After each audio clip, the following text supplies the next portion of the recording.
Hola amigas y amigos, es un gusto saludar aquí en Mundo de Letras y vamos a platicar sobre un extraordinario cuentista y es alguien de mucho renombre que quienes nos dedicamos a la literatura tenemos que haber escuchado de él.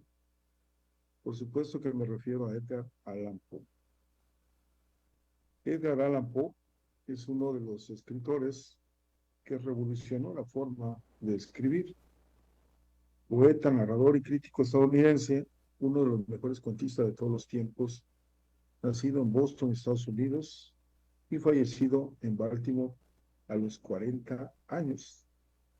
En plenitud de su edad, él nació el 19 de enero de 1809 y nació en una compañía teatral donde actuaban sus papás, que estaban en el medio combinando Hamlet y Macbeth, estas obras de William Shakespeare, con dramas lacrimosos y comedias de magia.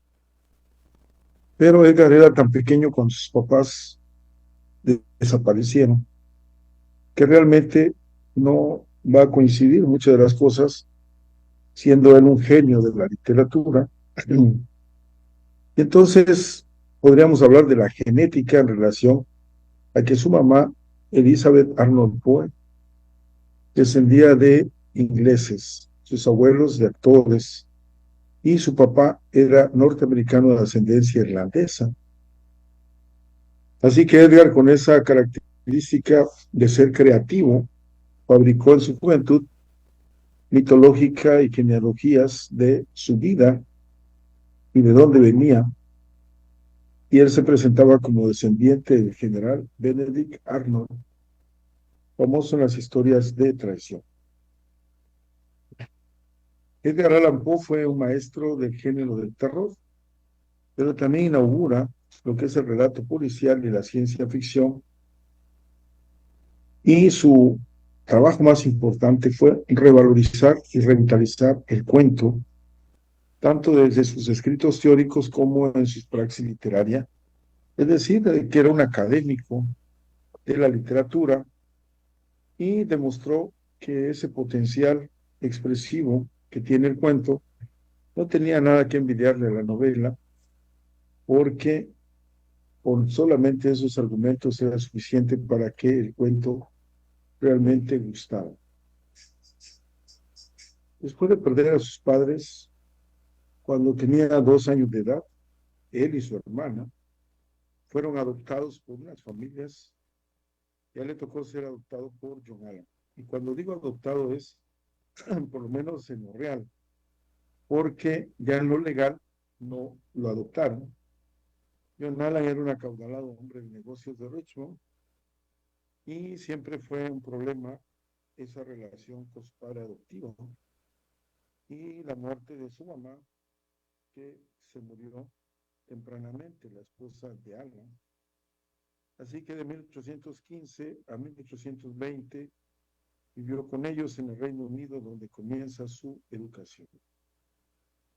Y ya en esa época, con 16 años, va a tener una revelación sentimental con una muchacha de donde vivía, quien va a reaparecer al final de su vida.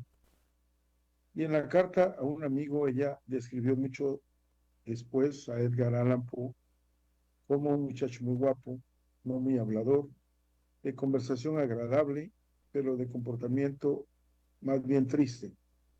Nunca hablaba de sus padres, estaba muy ligado a la señora Allan, así como ella a él. Era entusiasta, impulsivo y no soportaba las groserías verbales. Así que esta relación fue previa a que estudiara en la Universidad de Virginia, en Charlottesville, en febrero de 1826, donde estudió lenguas. En esa universidad que acataba los ideales de su fundador, Thomas Jefferson, que era muy estricto con respecto al juego, los caballos, las armas, el tabaco y el alcohol. Pero bueno, Jefferson había establecido un sistema de autogobierno en la universidad que permitía a los estudiantes elegir sus materias y organizar su propia manutención para Este régimen tan singular, en lugar de tener un orden, había convertido a la comunidad escolar en un caos, por lo que faltaban muchos de los estudiantes. Cuando regresa a Estados Unidos, Edgar Allan Poe sigue preparándose en centros privados y luego en la Universidad de Virginia, pero también tenía una afición al juego y a la bebida que hizo que lo expulsaran. Abandonó ese puesto de empleado que le había asignado su padre adoptivo y viajó a Boston, donde publicó anónimamente su primer libro, Tamerlán y otros poemas. Se alistó luego al ejército, en el que estuvo 2 años. En 1829 apareció su segundo libro de poemas, Al-Arafat, que obtuvo por influencia de su padre adoptivo un cargo en la Academia Militar de West Point, de la cual a los pocos meses fue expulsado por negligencia en el cumplimiento de su deber. Y en 1832, después de publicar su tercer libro, Poemas, se desplaza a Baltimore, donde contrajo un matrimonio con su prima Virginia Clean, que tenía entonces 14 años y él tenía 22. Después entró de redactor en el periódico Southern Baltimore Messenger y entonces aparecen varias narraciones y poemas de él, y que bajo su dirección se convertiría en el más importante periódico del sur del país. Más tarde colaboró con varias revistas en Filadelfia y Nueva York. Esa labor como crítico literario, que era incisivo, molestoso e incluso escandaloso, le fue dando cierta notoriedad, y esas originales apreciaciones acerca del cuento y de la naturaleza de la poesía le iban a ir ganando influencia con la gente con el tiempo. En 1840 publica en Filadelfia Cuentos de lo grotesco y lo arabesco, y obtiene un extraordinario éxito con El escarabajo de oro, ya escrito en 1843, donde hay un fabuloso enterrado, un tesoro enterrado, muy emblemático de su escritura, como en el poemario El Cuervo y otros poemas, que llevó a la cumbre de su reputación literaria. La larga enfermedad de su esposa va a convertir su matrimonio en una experiencia amarga, porque muere muy joven, en 1847, y se agravó después de que muere su esposa su tendencia al alcohol y a las drogas. Seguramente esto fue la causa de su muerte a los 49 años. De hecho, a los 40 años. En este último, se apartó por completo el concepto romántico de inspiración.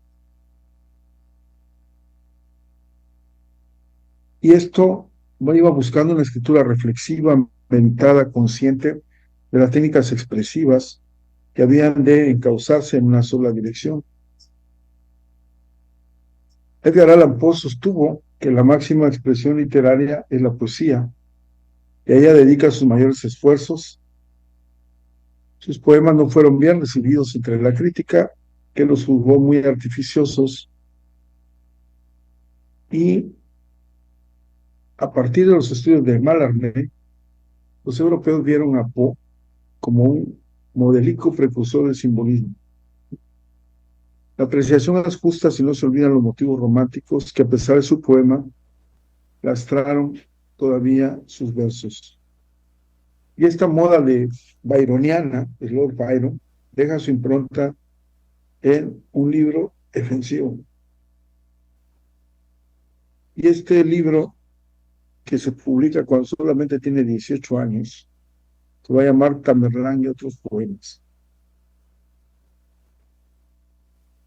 En su segunda obra, Al-Arafat, el poeta celebra una etérea forma de belleza, preludio de la pura idealidad a la que aspirará en algunos poemas posteriores.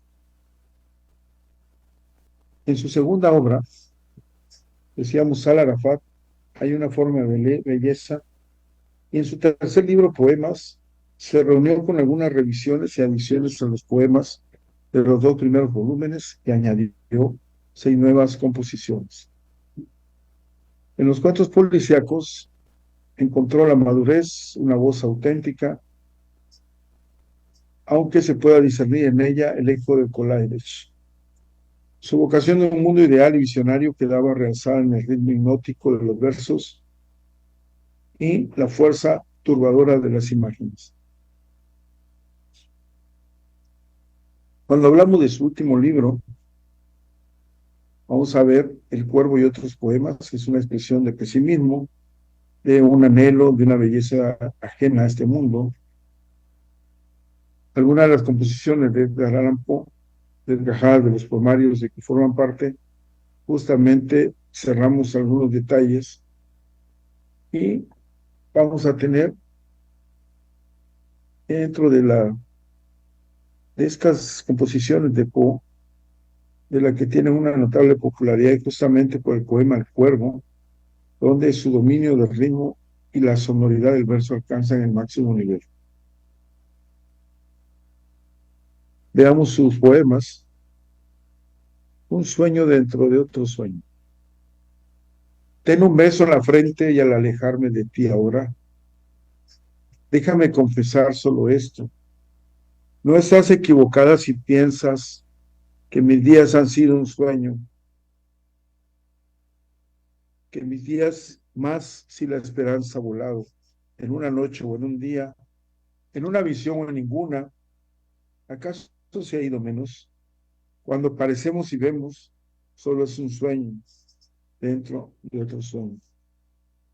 Estoy de pie en medio del rugido de una orilla herida por las olas y mi mano contiene granos de la dorada arena. Qué pocos, cómo se deslizan entre mis dedos a lo hondo mientras yo lloro. Oh Dios, no puedo salvar uno tan solo de la inclemente ola. Es cuanto parecemos y vemos tan solo un sueño dentro de otro sueño. Esa forma de escribir, esta poesía, que manifiesta un idéntico virtuosismo también en las campanas, cuyo resonar que acompaña las etapas de la vida humana va a evocar reiteraciones rimadas y aliteraciones. Un recorrido de la tristeza a la ilusión va a salir en Annabel Lee, esta exaltación de un inconsciente amor infantil que ni la muerte puede truncar. Cuando hablamos de sus cuentos, si los poemas son muy hermosos y están bien hechos, vamos a encontrar que hay una genialidad y originalidad que tiene su mejor expresión en los cuentos, que de acuerdo a lo que él consideraba apreciaciones críticas, van a ser la segunda forma literaria, porque permiten una lectura sin interrupciones y por tanto la unidad de efecto que resulta imposible en la novela. Publicados bajo el título Cuentos de lo grotesco y lo arabesco, en 1840, aunque hubo muchas nuevas recopilaciones de 1843 y 1845, la mayoría se va a desarrollar en un ambiente gótico y siniestro, con intervenciones sobrenaturales, y en muchos casos van a ser obras maestras de la literatura. Poe basó su estilo tanto en la atmósfera opresiva que en esa atmósfera que creaba durante el inicio y desarrollo del relato, como los efectos sorpresivos del final. Esto ocurre en La caída de la casa Usher, un cuento sobrenatural o simbolista en el que el narrador asiste a los últimos días de un antiguo amigo suyo, el hipersensible y atormentado aristócrata Rodrigo Usher. Durante su estancia fallece la hermana de Usher, que estaba gravemente enferma, y la entierran en una cripta subterránea. Una semana después, en una sobrecogedora escena final, la hermana reaparece para caer sobre él ya delirante. Usher, pereciendo ambos y tras la huida del narrador, la casa misma que se derrumba sobre el estanque. Cuando Baudelaire vertió al francés la colección de Edgar Allan Poe, les va a titular historias extraordinarias o narraciones extraordinarias y van a empezar las recuperaciones de otros relatos, como el Brasil, el barril de amontillado. Voy a tener también a Don Denis, Polilla y por último el escarabajo de oro. Ahora, en este último grupo hay 3 cuentos que protagoniza el mismo personaje, que es Augusto Dupin, que sentaron las bases del género para cobrar una inmensa popularidad. Y Dupin es el protagonista del misterio de Mary Roget y de la carta robada. Esas piezas clásicas del género por el equilibrio de lógica, suspenso y detalle narrativo. Y el conjunto de la obra de Poe influyó notablemente a los simbolistas franceses. En especial mencionábamos a Charles Baudelaire, quien lo dio a conocer en Europa. Y entonces se va a abrir un mundo que van a seguirlo Arthur Conan Doyle, Julio Verne, H.P. Lovecraft, y eso va a ser una deuda con el estadounidense en general, que a Estados Unidos siempre le ha reconocido como cultivadora de cultura. Vamos a tener el de Guy de Maupassant hasta Jorge Luis Borges y Ricardo Cortázar. Ahora, cuando nosotros vemos cómo escriben, veamos, William Wilson. Permitidme que por el momento me llame a mí mismo William Wilson. Esta blanca página no debe ser manchada con mi verdadero nombre. Demasiado ha sido ya objeto del escarnio, del horror, del odio de mi estirpe. Esa es su forma de iniciar el cuento, se llama William Wilson, y tiene unos apóstrofes que dicen, ¿qué decir de ella? ¿Qué decir de la torva conciencia? ¿Qué decir de la torva conciencia de ese espectro en mi camino? Cuando seguimos leyendo esa forma de introducirnos al cuento, los vientos indignados no han esparcido en las regiones más lejanas del globo su incomparable infamia. Oh proscrito, oh tú el más abandonado de los proscritos, ¿no estás muerto para la tierra? ¿No estás muerto para sus honras, sus flores, sus doradas ambiciones? Entre tus esperanzas y el cielo no parece suspendida para siempre una densa, lúgubre, iluminada ave. Ahora, vamos a tener dentro de ese cuento de Wilson, era Wilson, pero ya no hablaba con un susurro. Hubiera podido creer que era yo mismo el que hablaba cuando dijo, has vencido y me entrego, pero también tú estás muerto desde ahora, muerto para el mundo, para el cielo y para la esperanza. Has vencido y me entrego, pero también tú estás muerto desde ahora, muerto para el mundo, para el cielo y para la esperanza. En mí existías y al matarme, ve en esta imagen que es la tuya, cómo te has asesinado a ti mismo. Y el pozo y el péndulo es otro de los cuentos. Eran los primeros renglones. Sentía náuseas de muerte después de tan larga agonía. Y cuando por fin me desataron y me permitieron sentarme, comprendí que mis sentidos me abandonaban. La sentencia, la atroz sentencia de muerte, fue el último sonido reconocible que registraron mis oídos. Después del murmullo de las voces de los inquisidores, pareció fundirse en un somnoliento zumbido indeterminado que trajo a mi mente la idea de revolución. Así maneja sus textos. Vi que los decretos de lo que para mí era el destino brotaban también todavía de aquellos árboles. Vi que los decretos de lo que para mí era el destino brotaban también de aquellos labios.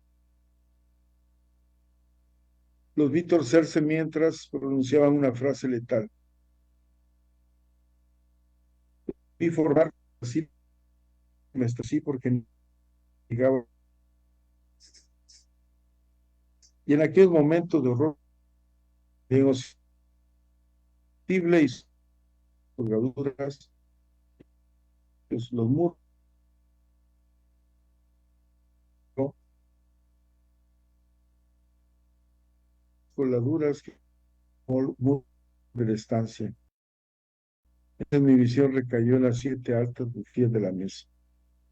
Amigas y amigos, los invito a leer a Edgar Allan Poe. Una se van a divertir, la otra van a estar ante una obra extraordinaria de un gigante de la literatura que nos lega su obra, no solamente su obra de terror, sino su obra policíaca y también sus escritos, sus ensayos para la gente que estamos en la literatura. Los invito a ver los programas de los noticieros en la mañana y en la tarde, y a no perderse el programa del día lunes de Línea Médica y el día miércoles de Guerreros de la Paz. Los invito a que sonrían y nos seguimos viendo en el próximo programa. Hasta pronto.